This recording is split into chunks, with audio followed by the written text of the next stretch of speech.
कक्षा 10 में सामाजिक विज्ञान के अंतर्गत इतिहास विषय में हम पाठ 2 है उसको देखेंगे।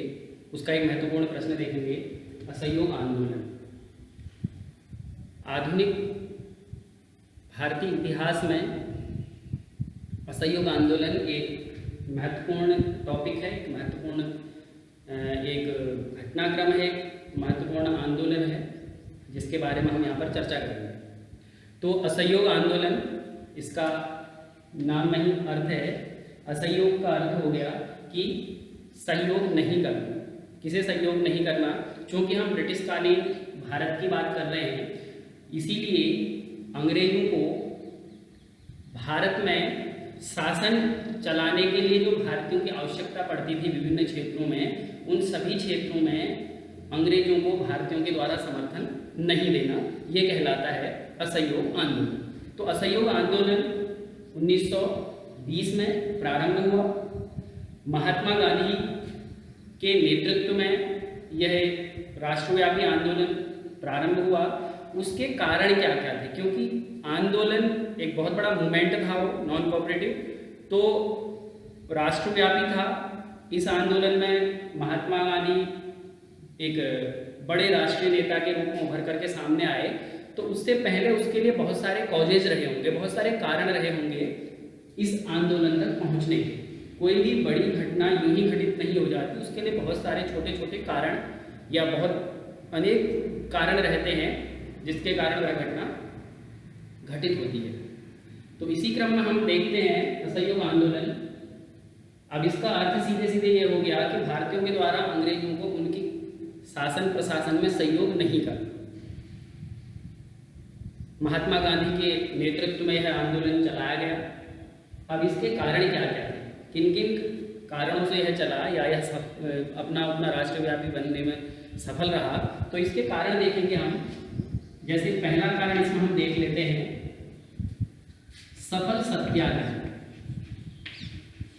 सफल सत्याग्रह। सत्याग्रह की बात जब भी होती है, सत्याग्रह आंदोलन जैसे भी जब भी चलेंगे, सत्याग्रह की बात जब भी आएंगे तो महात्मा गांधी का नाम अवश्य आता है, क्योंकि यह सत्याग्रह आंदोलन चलाए गए महात्मा गांधी के नेतृत्व में। तो सफल सत्याग्रह, यह एक हमने एक हेडिंग लिखी, एक बिंदु लिखा, इस पर हम चर्चा करेंगे। 1915 में महात्मा गांधी भारत लौटते हैं। कहाँ से लौटे हुए? दक्षिण अफ्रीका से। दक्षिण अफ्रीका में उन्होंने बहुत समय तक वहाँ पर रहे, सत्याग्रह चलाए, वहाँ भी ब्रिटिश हुकूमत के खिलाफ रहा। तो उसके बाद वह 1915 में भारत में आते हैं, भारतीय राजनीति में वह प्रवेश करते हैं 1915 ईस्वी में। तो जब भारत पहुँचते हैं तो उस समय भारत में अंग्रेजों के खिलाफ आंदोलन चल रहे होते हैं, प्रदर्शन चल रहे होते हैं। तो महात्मा गांधी उसमें भाग लेते हैं और जब भारत पहुंचते हैं तो यहाँ पहुंचने के बाद वह 3 सत्याग्रहों को लीड करते हैं, नेतृत्व करते हैं और जिसमें उन्हें सफलता भी मिलती है। वह 3 सत्याग्रह कौन कौन से थे? सबसे पहले उन्होंने करा 1917 में जो सत्याग्रह था वह करा था चंपारण। चंपारण का मतलब हो गया बिहार में। बिहार में चंपारण के जो किसान थे उनके समर्थन में महात्मा गांधी ने यह सत्याग्रह चलाया, वो किसानों का नेतृत्व किया। यह सत्याग्रह क्यों चलाया जा रहा था? अंग्रेज चंपारण के किसानों को नील की खेती करने के लिए बाध्य कर रहे थे, और नील की खेती करने से क्या हो रहा था? किसानों को नुकसान हो रहा था और वह नील की खेती नहीं करना चाह रहे थे। तो इसके लिए उन्होंने अंग्रेजों का विरोध किया, सत्याग्रह चलाया गया, उसका नेतृत्व किया महात्मा गांधी ने। इसमें वह सफल हुए और नील की खेती करने से किसानों को यहाँ पर मुक्ति मिल गई। फिर देखते हैं दूसरा सत्याग्रह इनका जो अगला चला 1918 में खेड़ा। देखिए खेड़ा है गुजरात में और चंपारण हो गया बिहार में। तो इसमें क्या हुआ? खेड़ा वाले में, इसमें यह भी किसानों के समर्थन में था। खेड़ा के जो किसान थे उनके समर्थन में यह चलाया गया। किसानों ने फसल लगाई थी लेकिन फसल में नुकसान हो गया, फसल की उपज नहीं मिल पाई। जितनी उन्हें फसल लगाई थी उसका 1/4 भी इनको प्राप्त नहीं हो पाया, फसल नष्ट हो गई। लेकिन ब्रिटिश सरकार इनसे टैक्स मांग रही थी, कर मांग रही है। अब चूंकि इनके पास उपज ही मुश्किल से एक चौथाई हिस्सा भी नहीं हो पाया था, तो ऐसे में किसान टैक्स देने के लिए समर्थ नहीं, लेकिन अंग्रेज बाध्य कर रहे थे टैक्स देने के लिए।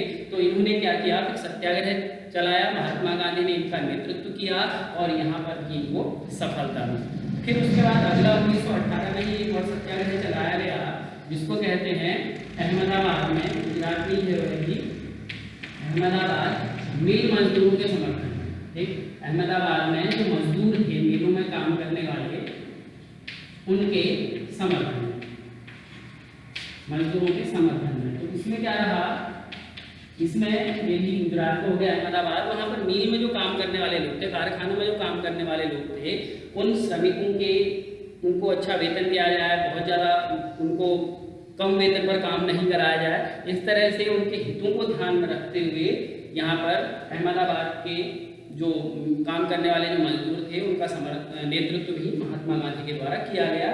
तो इस तरह से जो तीनों सत्याग्रह महात्मा गांधी ने यहाँ पर आकर के किए, इन तीनों ही सत्याग्रहों में है सफल हुआ। अब यहाँ पर ये क्षेत्रीय नेता के रूप में उभर कर आए, महात्मा गांधी यहाँ पर क्षेत्रीय नेता के रूप में उभर के आए, लेकिन 1920 के आते आते 1919-20 के आते आते जब असहयोग आंदोलन चला, तो यह एक राष्ट्रीय नेता के रूप में सामने आ गए। तो यहाँ पर ये तीनों जो इन्होंने यहाँ पर सत्याग्रह चलाए, इससे महात्मा गांधी और उनके साथ जो और लोग जुड़े हुए थे उस सत्याग्रह से, उनके आत्मविश्वास में वृद्धि हुई, उनको अपनी एकता का एहसास हुआ और कहीं ना कहीं एक बड़ी क्रांति के लिए उन लोगों के अंदर आत्मविश्वास में वृद्धि हुई। तो एक कारण इसमें हम देख लेते हैं, सफल सत्याग्रह हमने इसको देखा। अब दूसरा इसमें कारण देखते हैं, क्योंकि हमने कहा एक बड़ी क्रांति जब भी होगी, बड़ा आंदोलन जब भी चलेगा, उसके लिए और बहुत से घटनाक्रम जिम्मेदार रहते हैं। दूसरा हम इसमें देख लेते हैं प्रथम विश्व युद्ध। प्रथम विश्व युद्ध, अब प्रथम विश्व युद्ध ये कब से कब तक चला है? प्रथम विश्व युद्ध चला है 1914 से लेकर 1918 के बीच में, प्रथम विश्व युद्ध। अब प्रथम विश्व युद्ध दो प्रमुख गुट थे, उनके बीच लड़ा गया। पहले गुट में थे, जैसे कुछ देशों के नाम लिखा हूं मैं यहाँ पर, जैसे ब्रिटेन, अमेरिका, इसमें रूस भी था, इटली भी था। दूसरा जो गुट है, इसमें मुख्य रूप से जो थे जर्मनी हो गया, इसमें ऑस्ट्रिया हो गया। ऑस्ट्रिया के बारे में आपने पिछले वीडियोज में देखा भी है, ऑस्ट्रिया हंगरी। और उसके अलावा ऑटोमन साम्राज्य, ऑटोमन साम्राज्य इसके बारे में आगे पढ़ने को भी मिलेगा। तो इस तरह से दो गुट बढ़ गए थे। इन दो गुटों में अलग अलग गुटों में बहुत सारे देश आ गए इन गुटों के अंतर्गत और आपस में इनके युद्ध लड़ना शुरू किया। तो इस गुट में ब्रिटेन प्रमुख देश था और इन दो गुटों के बीच जब युद्ध हो रहा था तो ब्रिटेन को युद्ध में विजय हासिल करनी थी। क्यों? क्योंकि इस युद्ध में जो भी हारता उसको हरजाना बहुत भरना पड़ता, उसका नुकसान बहुत होता। तो यहाँ पर ब्रिटेन को विजय चाहिए थी, इसके लिए अंग्रेजों ने भारतीयों का समर्थन प्राप्त करना आवश्यक था और उन्होंने भारतीयों से यह बात कही, वादा किया कि यदि आप हमें प्रथम विश्व युद्ध में सहयोग करेंगे तो हम आपको स्वतंत्रता प्रदान कर देंगे, या आपको हम आपके स्वराज्य में हम छूट दे देंगे, आपको आपका राज्य सौंप देंगे, आपको बहुत ज़्यादा हम प्रतिनिधित्व देंगे। इस तरह की बातें कहीं तो कहीं ना कहीं आपको इसका लाभ मिलेगा, आपको हम स्वतंत्रता प्रदान करेंगे। इस तरह के आश्वासन भारतीयों को दिए। भारतीयों ने अंग्रेजों के समर्थन में युद्ध लड़ा। युद्ध में अंग्रेजों वाला पक्ष जो है वह विजयी भी हुआ और भारतीय वीरों के द्वारा अदम्य साहस का वहाँ पर परिचय दिया गया। वीरतापूर्वक उन्होंने वहाँ पर लड़ाई लड़ी, ब्रिटेन यहाँ पर विजयी हुआ। लेकिन विजयी होने के बाद उसने क्या किया, अपने वादे से मुकर गया। किसी भी प्रकार की ना कोई छूट दी गई, ना कोई स्वतंत्रता, ना भारतीयों को स्वतंत्रता इसमें मिली। इससे क्या हुआ, भारतीय जनमानस के अंदर अंग्रेजों के खिलाफ आक्रोश भर गया। एक ये कारण रहा। दूसरा कारण ये देखेंगे हम, अभी ऑटोमन साम्राज्य का जिक्र आगे के टॉपिक में आएगा। तो ऑटोमन साम्राज्य क्या था? ऑटोमन साम्राज्य यूरोपीय महाद्वीप का कुछ हिस्सा और जो अरब कंट्रीज है उसके कुछ अरब कंट्री के जितने देश हैं सारा ऑटोमन साम्राज्य के अंतर्गत आता है। और इसमें मुख्य रूप से जो एक देश था जो इसका नेतृत्व कर रहा था वह था तुर्की। और एक खलीफा वाला जो खिलाफत आंदोलन, खलीफा जो आगे बात आएगी, तो खलीफा का जो पद था वह यहीं पर था। तो यहाँ पर ऑटोमन साम्राज्य की पराजय की थी। प्रथम विश्व युद्ध में। तो हम यहाँ पर देखेंगे दूसरा पैराड इसमें रहा प्रथम विश्व युद्ध, जिसमें अंग्रेज विजयी हुए, भारतीयों ने उनको सहयोग किया था, लेकिन विजयी होने के बाद अंग्रेजों ने भारतीयों की बात नहीं मानी, उनके हितों की ओर कोई ध्यान नहीं दिया। दो चीजें हो गई। इसके अलावा अगली चीज हम इसमें देख सकते हैं, एक चेन के रूप में हम इसको पढ़ रहे हैं। अगला इसमें हम देख लेते हैं रॉलेट एक्ट। रॉलेट एक्ट एक महत्वपूर्ण बिंदु है, ये भी रॉलेट एक्ट। रॉलेट एक्ट के बारे में देख लेते हैं कि एक महत्वपूर्ण बिंदु है ये भी। देखिए रॉलेट एक्ट क्या था, इसका गठन जो हुआ 1917 ईस्वी में किया गया गठन इसका। अब इसका गठन क्यों किया गया? अब चूंकि 1850 में कांग्रेस बनी थी, उसके बाद से ही आंदोलन संबंधी गतिविधियां होने लगी। दो दल बने, नरम दल, गरम दल। नरम दल वाले एक एग्रेसिव होकर के आंदोलन करते थे। तो इस तरह से क्या रहा, छूट घटनाएं ब्रिटिश साम्राज्य में कहीं ना कहीं होने लगी। कहीं पर आंदोलन चलने लगे, धरने होने लगे, प्रदर्शन होने लगे। इस तरह से लोग अंग्रेजों का विरोध करने लगे। तो अंग्रेजों को क्या लगा कि इस तरह अगर लोगों में, भारतीयों में राष्ट्रीय चेतना जागृत होगी तो ये हमारे लिए कहीं ना कहीं संकट बन सकते हैं, हम लंबे समय तक भारत में शासन नहीं कर सकते। तो भारतीयों के द्वारा जो आंदोलन, अभी तक एक बहुत बड़े रूप में आंदोलन नहीं हो रहा था कि कोई राष्ट्रीय नेता है उसके अधीन रह करके आंदोलन चलाए जा रहे हैं, लेकिन क्षेत्रीय स्तर पर बहुत सारे नेता थे और वह बहुत अलग अलग जगहों पर अलग अलग तरीके से अंग्रेज सरकार का विरोध कर रहे थे। ठीक, तो ऐसे में ही क्या रहा, रॉलेट एक्ट के गठन की बात आई। तो अंग्रेज सरकार ने, ब्रिटिश सरकार ने सिडनी रॉलेट नामक एक न्यायाधीश को यह काम सौंपा। उससे कहा कि आप एक कोई ऐसा कानून बनाइए जिससे हम भारतीयों द्वारा जो आंदोलन वगैरह जो चलाए जा रहे हैं, जो क्रांति संबंधी गतिविधियां की जा रही हैं, उनको हम खत्म कर सकें, ऐसा कोई आप कानून बनाएं। तो सिडनी रॉलेट की अध्यक्षता में एक कानून बनाया गया जिसको रॉलेट एक्ट कहते हैं। 1918 में बनकर के है कानून तैयार हुआ और सिडनी रॉलेट की सिफारिश पर ब्रिटिश सरकार ने इसको भारत में लागू कर दिया 1919 में। अब हुआ क्या, रॉलेट एक्ट था क्या? रॉलेट एक्ट को भारतीय कहते थे काला कानून। क्यों?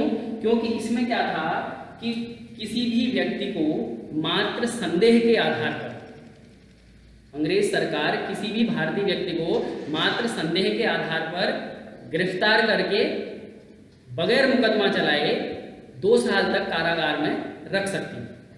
सामान्यतया क्या होता है, यदि किसी भी व्यक्ति को किसी अपराध के लिए यदि गिरफ्तार किया जाता है तो गिरफ्तारी के बाद 24 घंटे के अंदर अंदर समीपस्थ न्यायालय में उसको पेश करना होता है न्यायाधीश के सम्मुख। उसके बाद फिर न्यायिक कार्यवाही जो होती है उसके अकॉर्डिंग काम किया जाता है। लेकिन इस रॉलेट एक्ट में क्या था कि बगैर बताए भारतीयों को गिरफ्तार किया जाता था और उनको कारागार में डाल दिया जाता था। कोई सुनवाई नहीं, कोई अपील नहीं, कोई वकील नहीं, कोई दलील नहीं, उनको गिरफ्तार कर लिया जाता था।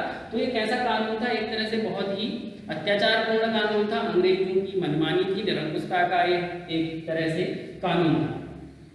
तो हुआ क्या, इस कानून के तहत इन्होंने बहुत सारे देशभक्त जो थे उनको जेल में डाल दिया।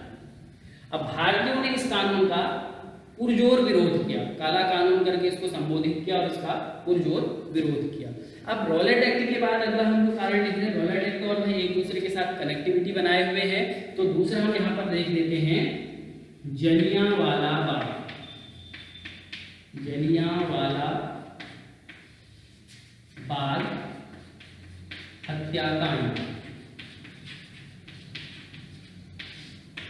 जलियांवाला बाग हत्याकांड। तो अब हम देखते हैं इसमें क्या हुआ। अब रॉलेट एक्ट का सभी जगह विरोध होने लगा और रॉलेट एक्ट के तहत ही अंग्रेज क्या करने लगे, अंग्रेज भारतीय नेताओं को गिरफ्तार करके जेल में भेजने लगे। अब उस समय, इस समय के घटनाक्रम है, उस समय पंजाब वाला जो क्षेत्र है, पंजाब, लाहौर, ये वाला जो क्षेत्र है, वहाँ पर बहुत ज़्यादा ऐसी क्रांतिकारी गतिविधियाँ हो रही हैं। तो वहाँ पर पंजाब में 2 नेता थे, क्षेत्रीय नेता जो थे, इनकी बहुत अच्छी वहाँ पर नेतृत्व जिनका चल रहा था, डॉक्टर सत्यपाल, और दूसरे थे सैफुद्दीन किचलू। सैफुद्दीन किचलू। ये दो व्यक्ति थे जो वहाँ के पंजाब वाले क्षेत्र के नेता थे, क्षेत्रीय नेता थे और बहुत अच्छे से है वहाँ पर लोगों को लीड कर रहे थे, नेतृत्व कर रहे थे अंग्रेज सरकार के खिलाफ। तो अंग्रेजों ने क्या किया था, इस रॉलेट एक्ट के तहत इन दोनों को जेल में डाल दिया। संदेह के आधार पर इन क्रांतिकारियों को, इन नेताओं को जेल में डाल दिया, जिसका पुरजोर विरोध लोगों के द्वारा किया गया। तो 6 अप्रैल 1919 को हड़ताल लगा, देशव्यापी हड़ताल करेंगे ऐसे बात हुई। उसके बाद 9 अप्रैल को इनको गिरफ्तार कर लिया गया, जेल में डाल दिया गया। अब क्या था, अब ये जो नेता जेल में डाले जा रहे हैं, इनको किस प्रकार से निकाला जाए, इसके लिए जो अन्य क्रांतिकारी थे उन्होंने 13 अप्रैल के दिन अमृतसर में जलियांवाला बाग के पास कुछ क्रांतिकारी जो थे उन्होंने एक अपनी बैठक रखी थी शाम के समय करीब 5:30-6 बजे के आसपास, कि हम अपने इन नेताओं को किस प्रकार छुड़ाएं। इसके लिए इन्होंने एक बैठक रखी थी कुछ क्रांतिकारियों ने अमृतसर के जलियांवाला बाग मैदान। ठीक हो गया, उनकी फिक्स हो गया कि हम 13 तारीख को इतने बजे जलियांवाला बाग में पार्क में मिलेंगे। अब दूसरा जलियांवाला बाग हत्याकांड हुआ कब था, ये हुआ था 13 अप्रैल 1919 को, और 13 अप्रैल अर्थात बैसाखी का दिन, बैसाखी का दिन था। और इस दिन पंजाब के अमृतसर में जो स्वर्ण मंदिर है अमृतसर में, वहाँ पर लोग दर्शनार्थ के लिए भी गए थे और बैसाखी का मेला भी लगता है। क्योंकि पंजाब में, हरियाणा में यहाँ पर बहुत अधिक मात्रा में फसल का उत्पादन होता है, उपजाऊ भूमि यहाँ पर है, और बैसाखी का जो त्यौहार होता है मुख्य रूप से फसलों का जो उस समय कटाई होती है उससे संबंधित यह त्यौहार है। अब तो मेला था, उत्सव था, तो बहुत सारे लोग वहाँ पर गए हुए थे।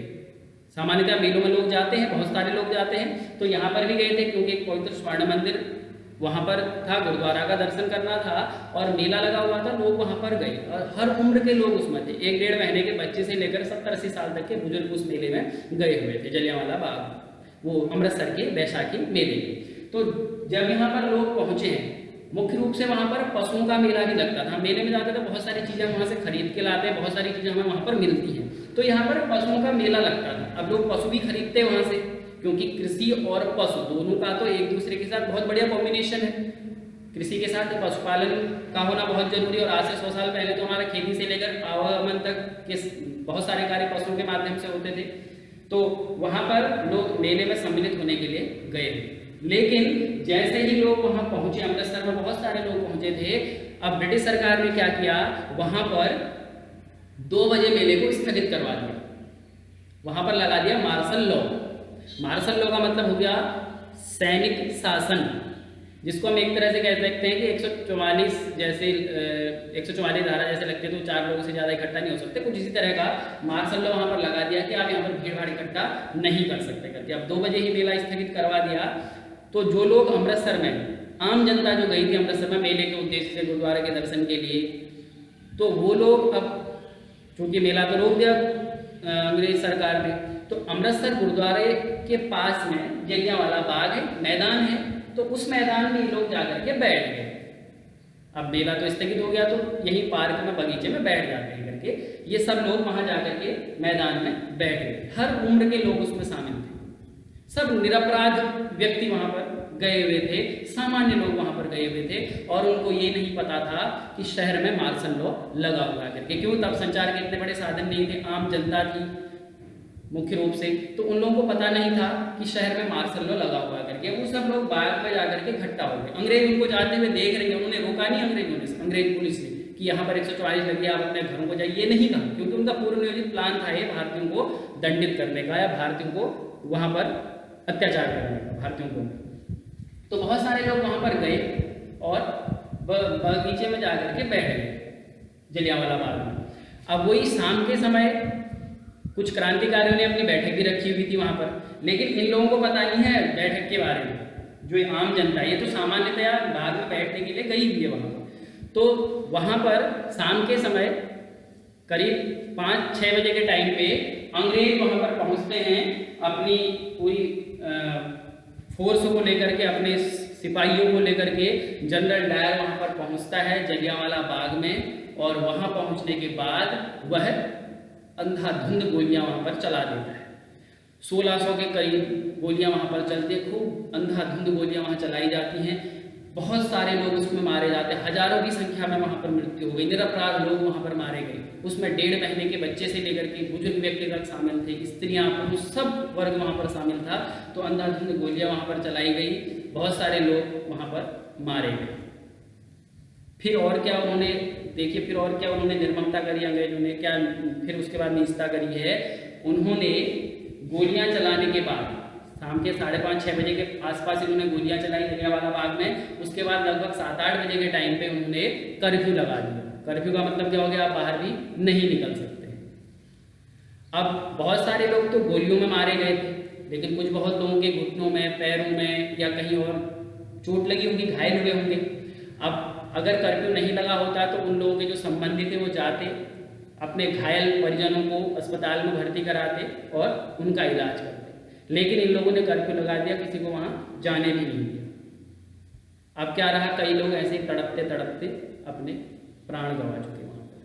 कुछ महिलाएं अपने बच्चों को लेकर के कि बच्चे चलो बच जाएं, चोट आएंगी तो कोई बात नहीं, यह सोच करके वहाँ पर कुआं जो है शहीद कुआं, उस कुएं में जाकर के छलांग लगा देते हैं। लेकिन बहुत सारे लोगों के कुएं में कूदने से वहाँ पर मृत्यु हो जाती है, बहुत सारे लोग कुएं में मारे जाते हैं और उसके अलावा गोलियों में मर जाते हैं कई सारे लोग, और कई लोगों की मृत्यु हो जाती है घायल होने पर उपचार न मिलने के बाद। तो ऐसा निर्दयतापूर्ण यहाँ पर घटना को अंजाम दिया गया अंग्रेज सरकार के द्वारा।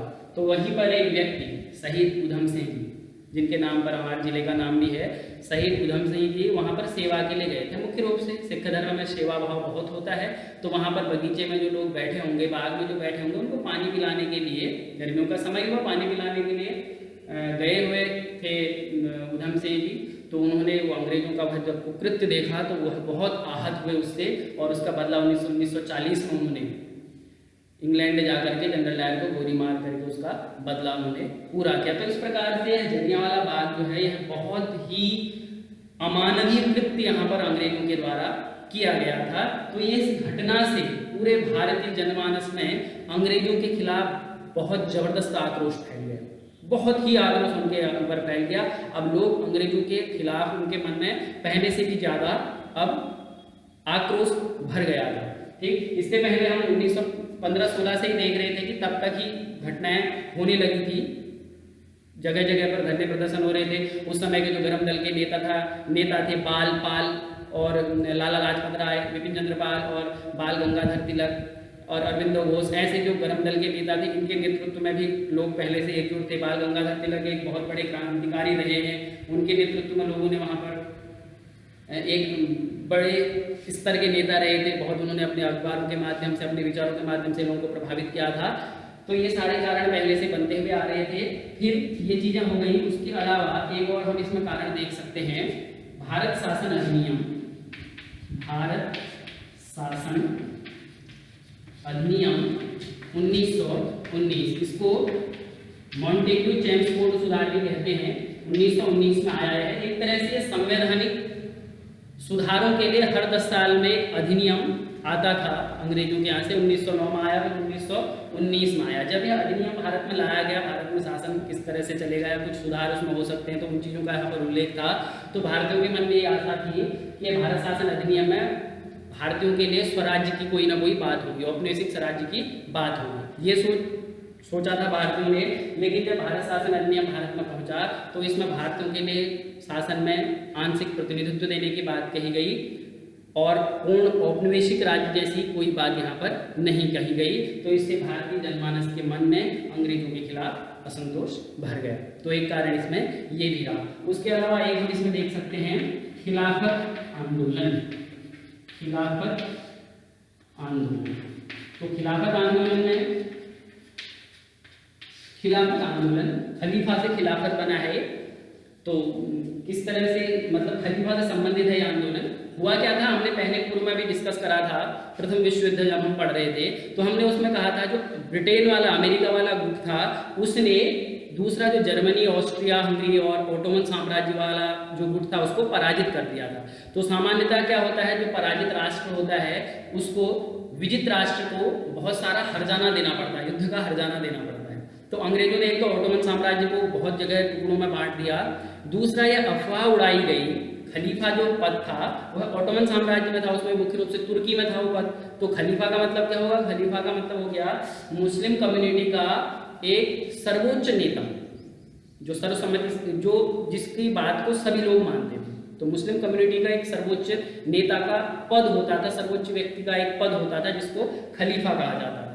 तो वहाँ पर ये अफवाह उड़ा दी गई या अफवाह फैल गई या जो भी बात रही हो कि अंग्रेज अब जो है खलीफा के पद को समाप्त करने वाले हैं। अब चूंकि है खलीफा का पद एक महत्वपूर्ण पद था, लोगों को एक नेतृत्व करने वाला पद था, तो उसके जब पद को समाप्त करने के बाद या उसके अधिकारों को, उस पद के अधिकारों को सीमित करने के बाद की जब अफवाह उड़ाई गई या बात उड़ी, सच अफवाह जो भी रहा हो, जो बात उड़ी, तो उससे विश्व भर में जितने भी मुस्लिम थे उन सब ने खलीफा के समर्थन के लिए अंग्रेज सरकार का विरोध करना शुरू कर दिया। सभी जगह हुआ अंग्रेज सरकार का विरोध। तो ऐसे ही भारत में भी खिलाफत आंदोलन चलाया गया और दो अली बंधु थे यहाँ पर, मोहम्मद अली और शौकत अली। इन दोनों ने भारत में खिलाफत आंदोलन को लीड किया। अंग्रेजों के खिलाफ यह आंदोलन चलाया गया। एक तो ओटोमन साम्राज्य को अंग्रेजों ने पराजित करा था, दूसरा भारत में भी अंग्रेजों का शासन था। तो इसीलिए अंग्रेजों का विरोध मुसलमानों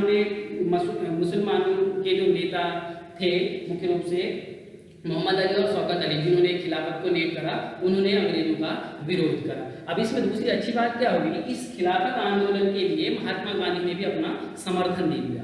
अब उससे क्या हो गया, खिलाफत आंदोलन में महात्मा गांधी ने समर्थन दे दिया तो यह केवल एक मुस्लिमों ही तक सीमित नहीं रहा, इसमें जो उस समय हिंदू वर्ग थे उन लोगों का भी इसको समर्थन मिलने लगा। तो इससे यहाँ पर क्या होगी, खिलाफत आंदोलन में महात्मा गांधी द्वारा समर्थन देने से यहाँ पर हिंदू मुस्लिम एकता देखने को मिली। अब यहाँ पर महात्मा गांधी ने खिलाफत आंदोलन में अली बंधु को सहयोग दिया है। तो अब जब ये असहयोग आंदोलन प्रारंभ होगा तो इसमें हिंदू मुस्लिम दोनों का ही उसमें सहयोग रहेगा, दोनों ही उसमें भाग लेंगे। तो इसमें सहयोग दिया था। हालांकि फिर वह खलीफा के पद को समाप्त करने के बाद उस समय नहीं हुई, बाद में फिर वहीं के सम्राट द्वारा उस पद को फिर देख लिया गया, जो भी रहा उसको समाप्त करने का जो था उस समय अंग्रेज सरकार ने उसको समाप्त नहीं किया।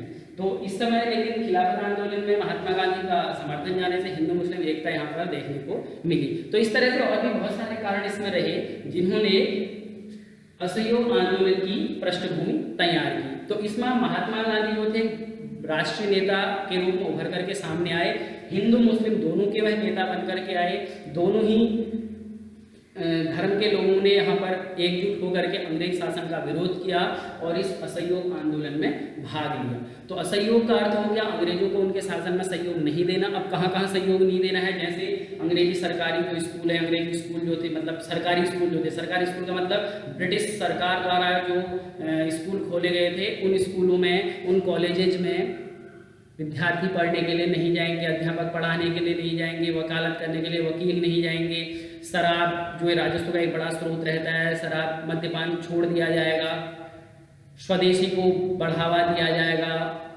और उसके अलावा भारतीयों के द्वारा राष्ट्रीय शिक्षा चलाई जाएगी, विद्यालय खोले जाएंगे, महाविद्यालय खोले जाएंगे और भारतीय जो बच्चे हैं वह भारतीयों द्वारा स्थापित स्कूल में ही पढ़ने जाएंगे। तो इस तरह से एक बड़ी पृष्ठभूमि तैयार हुई। महात्मा गांधी यहाँ पर राष्ट्रीय नेता के रूप में उभर करके सामने आए, सर्वमान्य नेता उभर करके सामने आए, प्रत्येक वर्ग ने इसमें भाग लिया है और यह आंदोलन प्रारंभ हो जाता है 1 अगस्त 1920 ईस्वी को। यह आंदोलन प्रारंभ हो जाता है, राष्ट्रव्यापी आंदोलन था और इस आंदोलन में भारतीय जनमानस ने एकजुट होकर के अंग्रेज सरकार के खिलाफ अहिंसात्मक ढंग से प्रदर्शन किए, आंदोलन किए और धरना